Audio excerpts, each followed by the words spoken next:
आणि यानंतर एक महत्त्वाची बातमी, नवाब मलिक यांना सर्वोच्च न्यायालयाने मोठा दिलासा दिलाय। मुंबई उच्च न्यायालयातील मलिकांच्या जामिनावरील सुनावणी पूर्ण होईपर्यंत त्यांना वैद्यकीय जामीन मंजूर करण्यात आलाय। नवाब मलिकांना सर्वोच्च न्यायालयाने वैद्यकीय कारणांसाठी तात्पुरता जामीन दिला होता आणि आता तो वैद्यकीय जामीन मलिकांच्या जामिनावरची सुनावणी पूर्ण होईपर्यंत कायम ठेवला जाईल। नवाब मलिक किडनी, लिव्हर आणि हृदयाच्या अनेक शारीरिक व्याधींनी ग्रस्त आहेत। कुर्ला परिसरातील जमीन विक्रीच्या घोटाळ्यात नवाब मलिकांना ईडीनं अटक केलेली होती। दीर्घ कारावासानंतर नवाब मलिक सध्या वैद्यकीय उपचारांसाठी जामिनावर बाहेर आहेत।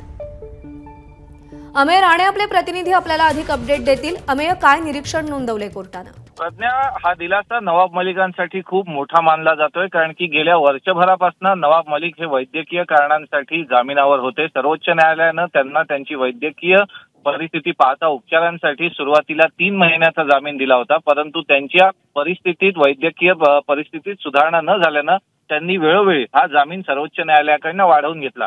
त्यामुळे या संदर्भात जर त्यांचा जामीन अर्ज मुंबई उच्च न्यायालयात प्रलंबित आहे आणि गेल्या काही काळापासून, एका मोठ्या काळापासून त्यावर सुनावणीच होऊ शकलेली नाहीये, त्यामुळे आपल्याला नियमित जामीन मंजूर करावा अशी मागणी करत नवाब मलिकांनी पुन्हा एकदा सर्वोच्च न्यायालयात दाद मागितली होती।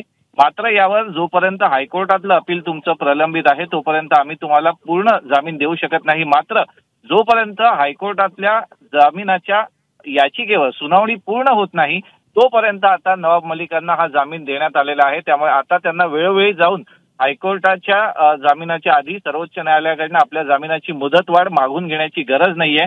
जोपर्यंत मुंबई उच्च न्यायालय नवाब मलिकांच्या जामीन अर्जावर सुनावणी पूर्ण करून आपला निकाल देत नाही तोपर्यंत आता नवाब मलिक हे जामिनावर बाहेर राहतील। प्रज्ञा, अमेय, धन्यवाद दिलेल्या माहितीसाठी। एबीपी माझा, उघडा डोळे बघा नीट।